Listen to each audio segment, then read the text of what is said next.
So let me the question that I'm supposed to answer today is, can Asia guide Biden on China? If this was a question in a multiple choice exam, the correct answer is yes. And then I should now sit down and say, okay, answer given. But I will elaborate a bit on my answer and actually emphasize as strongly as I can that Asia can and Asia should guide Biden on China. And why is that the case? I would give three reasons. One is, of course, the most important thing to acknowledge is that President Joe Biden is actually a very nice guy. I'm afraid I've never had the pleasure of meeting him in person, but many of my good friends are good friends of his. And they all assure me that he's a remarkable gentleman. And if you look at his career, clearly he's got very high ethical standards, and he's always trying to do the right thing for the United States of America.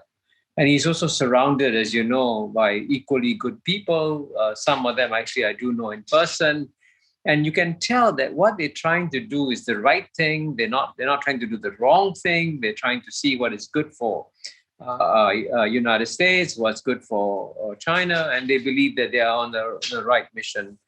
But of course, and this is to be, of course, the second point I'm going to make is that unfortunately, they are on a wrong mission, a wrong course with China.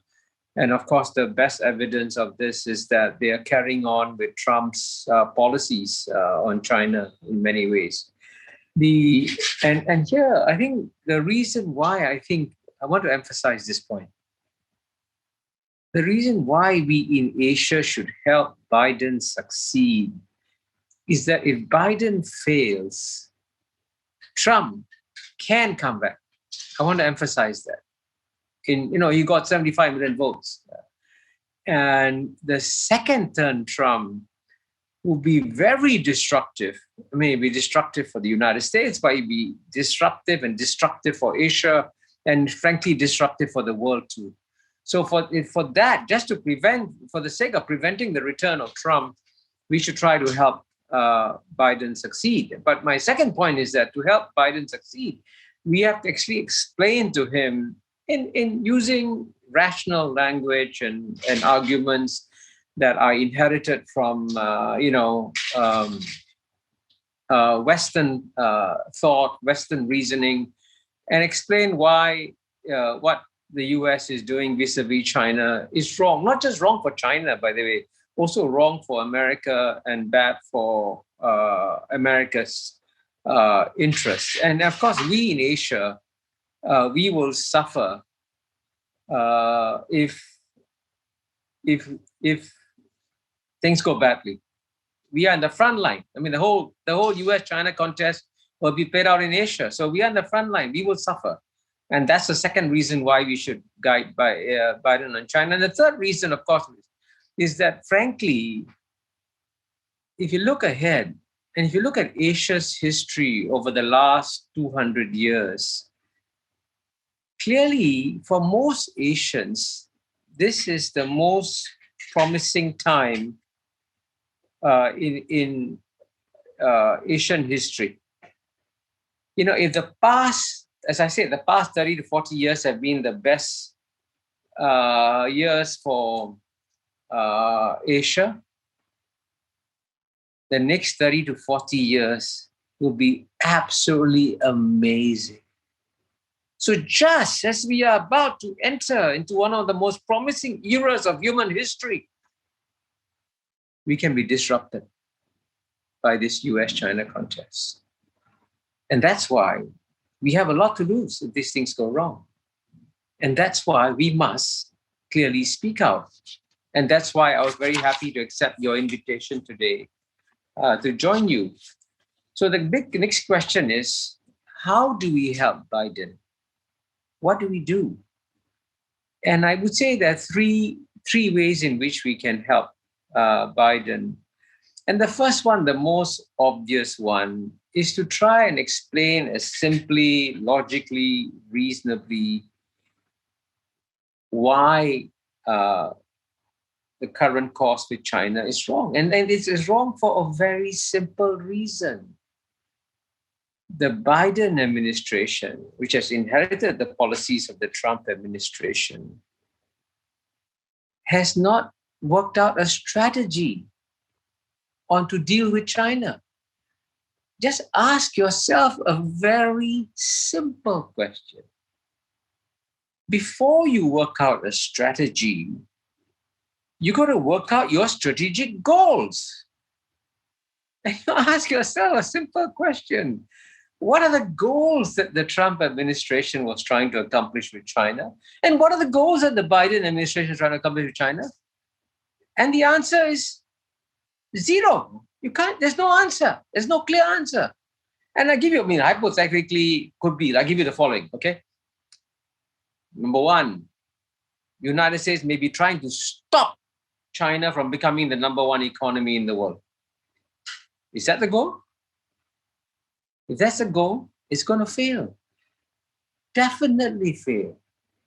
Because nothing can stop the return of China. Nothing we have no moral right to deprive the Chinese people of their right to improve their standard of living, improve their quality of life. And if they improve their standard, improve their quality of life, they will get a bigger economy. Their per capita income will go up, right? So is that what the United States is trying to do? Stop China's economy from becoming number one? And by the way, Joe Biden said something very revealing in passing. He said, China wants to be number one. It ain't gonna happen on my watch. He's right. If Joe Biden is only president for 4 years, it will not happen in 4 years. Within 8, 10, 12, it doesn't matter when, it will happen. So that's an impossible goal. One. The second goal may be to overthrow the Communist Party of China. And this is, of course, hinted at and in the remarks made by Mike Pompeo, former Vice President Mike Pence. And is that the goal again? It won't work. The Communist Party of China is one of the strongest political parties in the world. It has achieved so much. And even the Harvard Kennedy School study has shown how support for the Communist Party of China has gone up from 86% in 2003 to 93% in 2016. And this is a very credible academic study that's documented this. And so if that's the goal, it also is not going to happen. Maybe the third goal is to contain China, like the United States successfully contained Soviet Union, cut off China's influence in the world. That too will fail. In fact, China today is more integrated into the global economy than the United States is. Now you can see that if these are the three potential goals of either the United States or the Biden administration or the previous Trump administration or the strategic thinkers of the United States, they cannot succeed. And so this is quite remarkable. The United States is by far the most successful society we have seen in human history. Frankly, no other society has achieved as much as the United States has. Even to today, no other society has sent a man to the moon, right? The United States has done it. It's a remarkable society. It has the best universities in the world, some of the best think tanks in the world, some of the leading minds in the world. But amazingly, this society has not been able to work out a coherent, credible strategy on how to deal with China. And let me mention in passing also that one reason why I say this with confidence is that at a one-on-one lunch I had, Mr. C.H. Tong, with your friend Henry Kissinger in 3 years ago in 2018, he actually told me that the United States doesn't have a strategy. And that's why you notice, for me, actually, one of the leading indicators that we are now entering difficult times is the fact that Dr. Henry Kissinger, who's normally very cautious, doesn't say very much. But for him to say publicly that, hey, are we on the verge of another World War I situation? Now, that's a very strong warning. That warning is an indicator that we are entering very difficult and dangerous waters in US and China. And that's why we need to speak out in Asia and explain that none of the things that the United States is doing with China today are working, and they will not work. And look, for example, let me just mention this, okay? What is the main instrument that the Trump administration used against China, and which sadly is being carried on by the Biden administration? That's the trade war, right? They imposed tariffs, sanctions on China. And, I was at a panel recently speaking at the Harvard Asia Annual Conference, and two very distinguished Harvard professors were there. And when we were discussing this trade war and it hadn't worked, so I said, why doesn't the Biden administration just stop, remove the trade and tariffs, right? And the answer given by a senior member of the Biden administration was that, hey, we cannot use the tariff. We cannot remove the tariffs because we need them as bargaining chips against China. And one Harvard professor very wisely said, well, that's like telling China that if you don't listen to me, I'll shoot myself in the foot again. The trade tariffs have hurt American consumers, have hurt American workers, have hurt the American economy, and haven't damaged China, right? So clearly, if the United States was a reasonable, logical actor on the global stage, it would just get rid of this tariffs and sanctions, but it's not possible to do so. And the fact that it's not possible to do so indicates how strong the anti-China sentiment has become in the American body politic. And so even that something that is by any Western standards of reasoning, that trade tariffs and sanctions should be removed, they cannot be removed because of the strong anti-China sentiment in the American body politic. So that's why, frankly, that is actually one of the most important reasons why we in Asia need to speak out, because Biden is boxed in. Even though I'm sure privately he realizes it privately, that these actions against China don't make sense, right? But because the atmosphere in the US is so toxic, he cannot afford to be soft on China. And that's why we in Asia, and at the end of the day, I must emphasize, the total population of Asia is what? 4 billion, 4.5 billion people. We must speak out and explain to President Biden that please at least press the pause button on the US-China geopolitical contest, step back, and then take a look at the overall strategic picture and see where you go from here. And this brings me to the second way on how we can help Biden. I think it's important for us when we speak to our American friends, publicly or privately, we need to explain to them the nature of our times.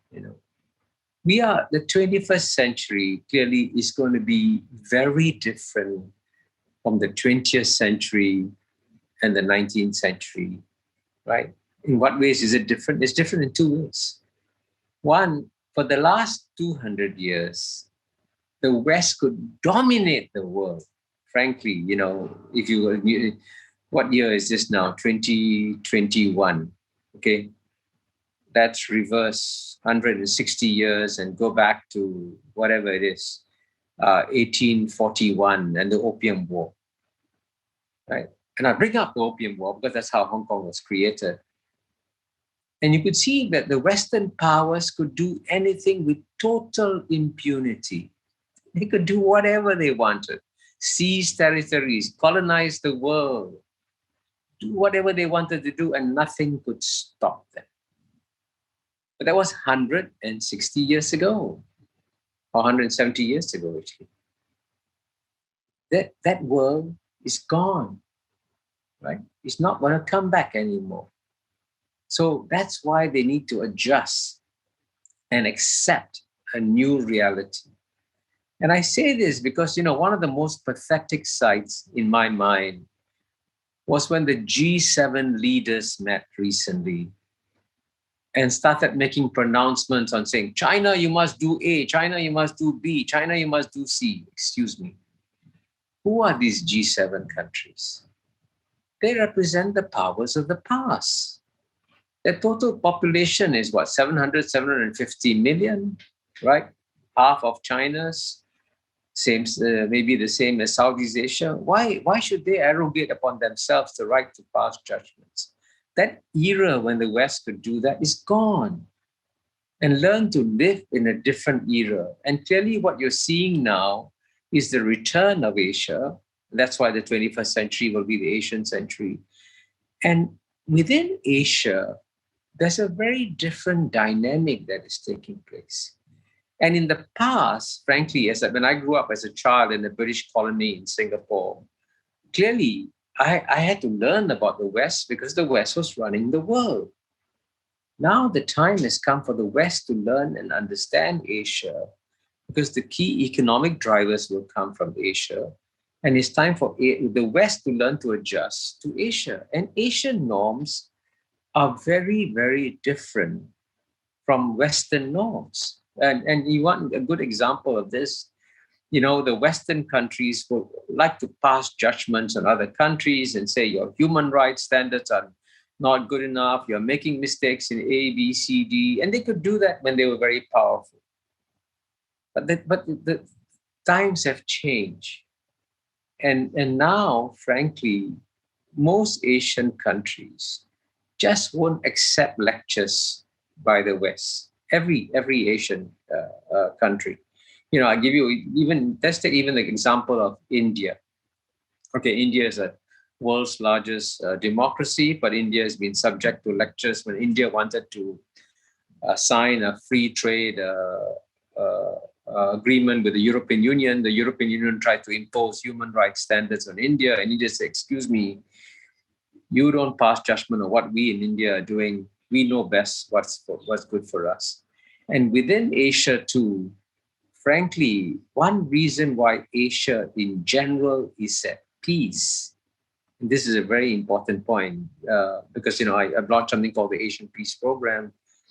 One reason why Asians is at peace is that we don't interfere in each other's internal affairs.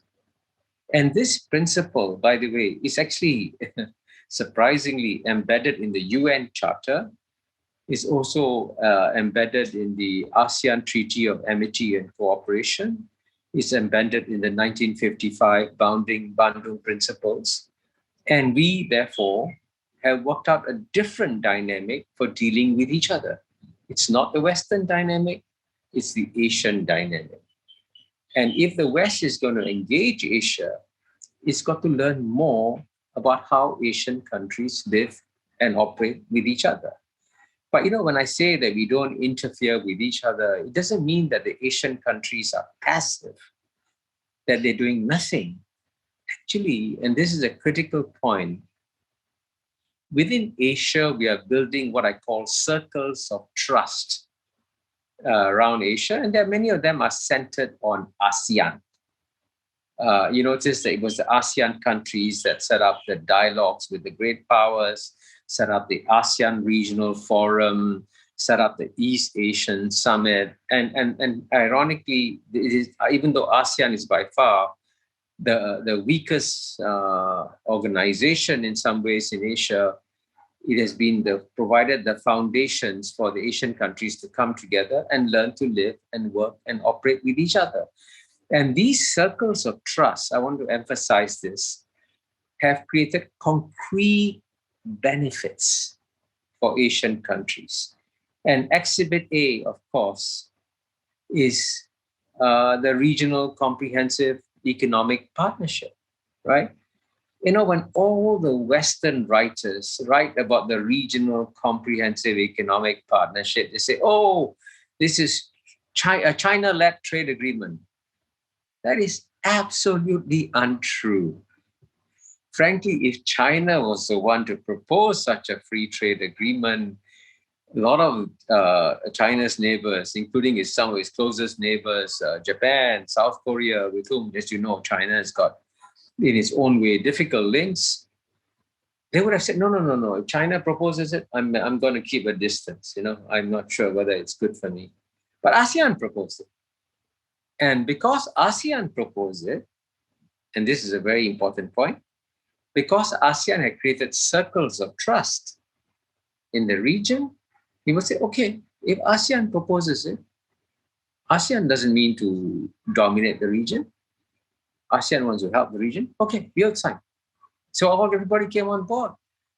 And many people have not noticed the really big deal of the regional comprehensive economic partnership. Because going back to my earlier point, the three biggest economies in East Asia are those of China, Japan, South Korea. If these three economies tried to sit down among themselves to negotiate a free trade agreement, it wouldn't have happened.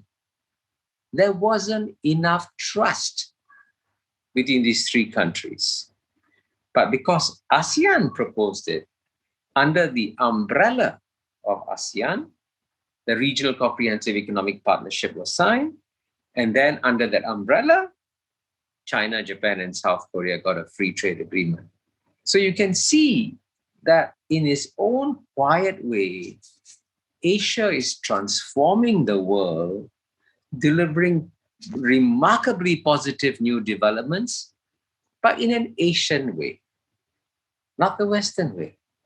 And by the way, by contrast, incidentally, since the Europeans like to lecture the rest of the world, the European Union has now become, which is, by the way, still in many ways the most successful regional organization, become the first regional organization to break up with Brexit taken place. So in some ways, actually, there's ways in which the European Union can even learn lessons from ASEAN. And here, I want to add another important point, going back to my main theme about the US and its lack of strategy in managing China.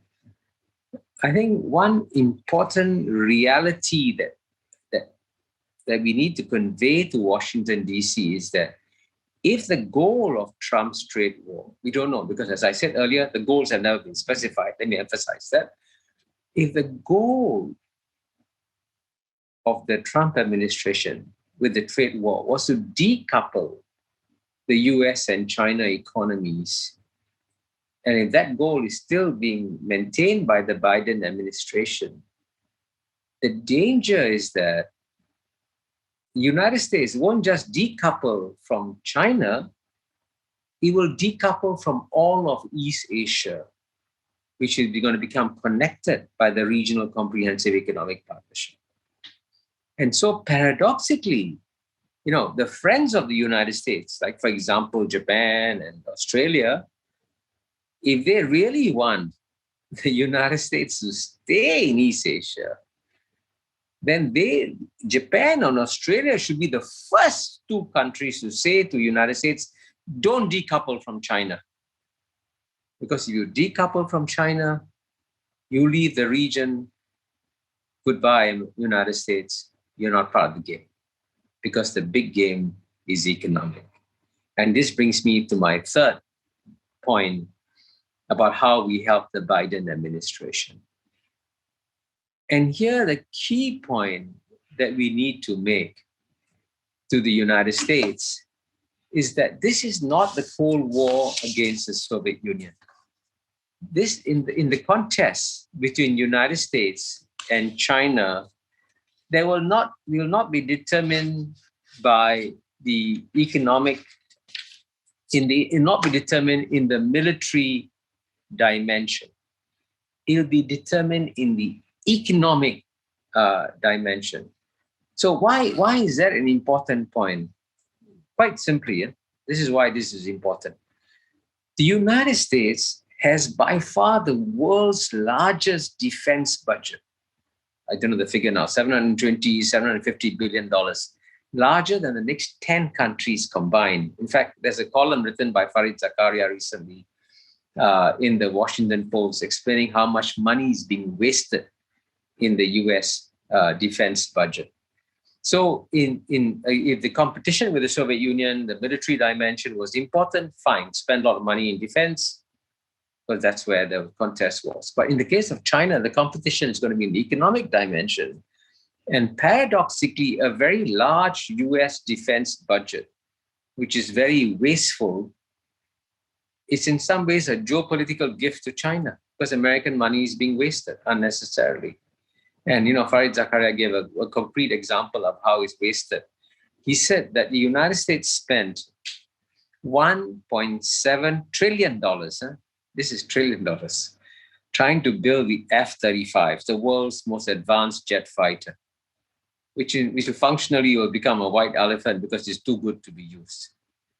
And China, by contrast, has spent $1.7 trillion on the Belt and Road Initiative, building roads, ports, highways, hospitals, everything around the world. And you can look at this and say, what's a more intelligent way of spending your money, right? Clearly is using it for the Belt and Road Initiative, but that's also a larger part of why America should pay attention to its economy and not its military in the contest against China. And here, the tragedy about the United States is that the United States today, one reason why it is such an unhappy country is that it is the only modern developed country where the average income of the bottom 50% has gone down over a 30-year period. And of course, all this is documented in my book, Has China Won? Angus Deaton, the Nobel laureate, has also written another book on it. And so this is actually, surprisingly, paradoxically, if the United States wants to win the contest against China, the first thing it needs to do is to lift up the bottom 50% of its population. And why is that important? Well, why that is important is because one of America has produced two great strategic thinkers after World War II. One is Henry Kissinger, I mentioned him already. The other is George Kennan, who passed. I met him once, actually. He passed away 20 years ago or so. No, he was alive in the Iraq War, no, post the Iraq War, sorry. George Kennan said something very important. Now, most Americans remember him as the strategies behind the containment policy of the Soviet Union. It's true, he advocated it. But he also said something else, which is far more important. And I'm going to read to you a quote from him, if you don't mind. He said, and he said, the outcome of the contest between the United States and the Soviet Union would depend on its ability to, quote, create among the peoples of the world generally the impression of a country which knows what it wants, which is coping successfully with the problems of its internal life and with the responsibilities of a world power, and which has a spiritual vitality capable of holding its own among the major ideological currents of the time, unquote. There are four limbs to his statement. Coping successfully with internal problems. Now you see, internal problems, it's your bottom 50%. If you don't take care of your bottom 50%, you're losing the competition. So America should first focus on helping its own people, because that is what's going to make America the most successful and attractive society in the world. And as he says, cope with global responsibilities. And the United States under Trump, as you know, walked away from many global responsibilities like climate change. And the last point he made was that which has a spiritual vitality. And this is what, frankly, is missing in the United States today, Because, I mean, for those of us who have been visiting or have good friends in America and have been going to America, I first went there in 1973, I think, 74. And the United States as a country was rising for several decades. And if you look at the conditions of the bottom 50%, it's been stagnant or going down for the last 30 years. So that's the priority of what United States should be focused on. And that's what Biden should be doing. And this brings me to another paradox. You can see I like paradoxes. If the goal of Joe Biden was to help improve the livelihood of the bottom 50% and develop better infrastructure, a better quality of life for the people of America, he should look around for economic partners around the world. And the best economic partner to help improve the livelihood of the bottom 50%, not surprisingly, is China. Because China has now the world's biggest market in some ways, you know. And a friend of mine gave me this statistic, which illustrates how the relative standing of the internal markets of US and China have changed.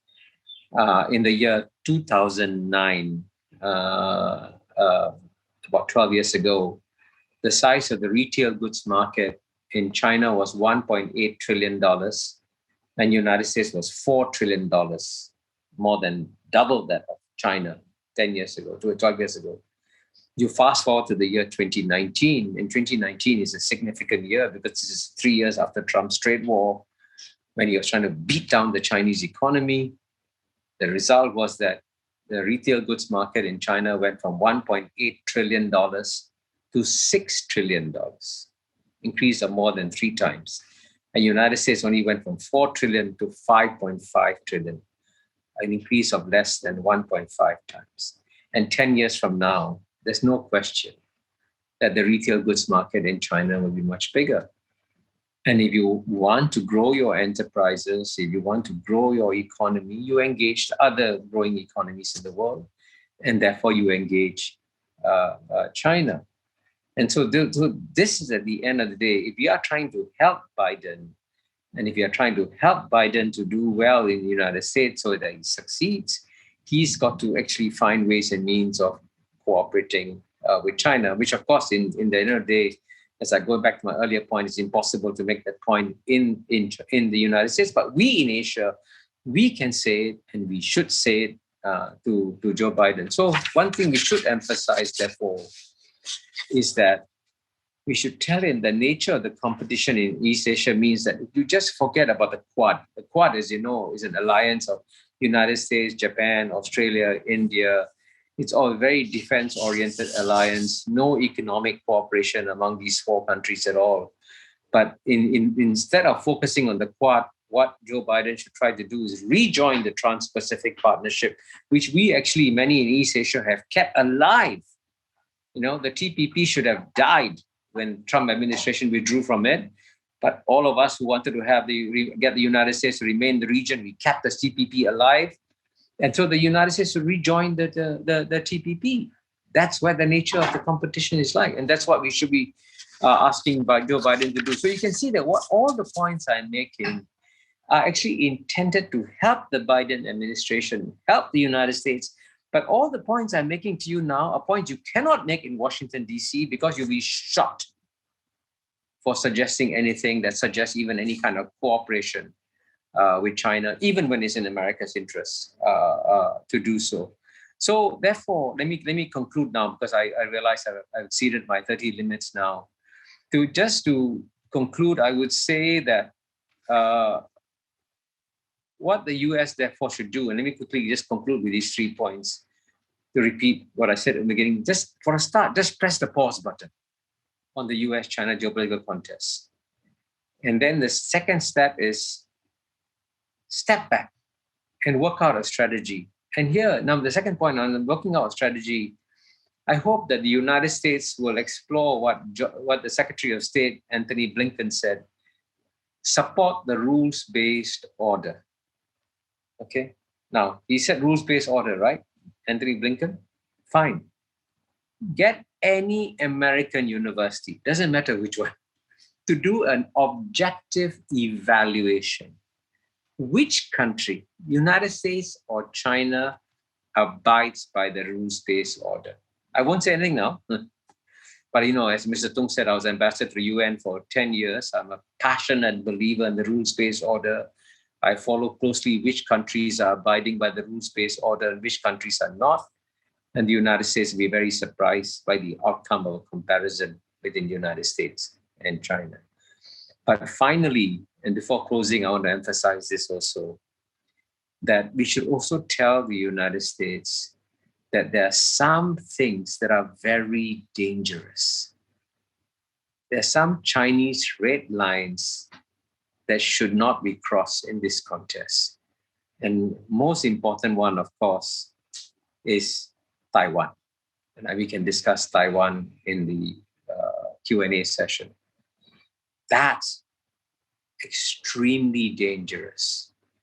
And those Americans who are playing with the Taiwan issue should be very careful. Because if there's one issue that can trigger war, it's Taiwan. And thoughtful Americans should know that, and we should tell them that. And then, frankly, another small thing the United States could do is to release Meng Wanzhou, the daughter of Mr. Ren, the founder of Huawei. She's being held by the application of extraterritorial application of American laws. That's unwise, because if the United States can do it, extraterritorial application today, China can do it tomorrow. Not very wise. And the third point is, of course, that's an easy step. And to be fair, I think Joe Biden has begun doing that. Americans should stop insulting China. And as you know, Mike Pompeo, the former Secretary of State, Mike Pence, the former Vice President of the United States, used to insult China at great abandon. And what's interesting is that no other country in the world insults China, not one.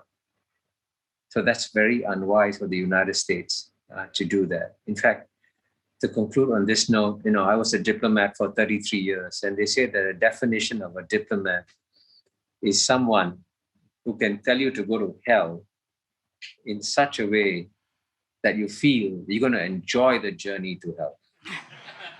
So good old-fashioned diplomacy can be very powerful.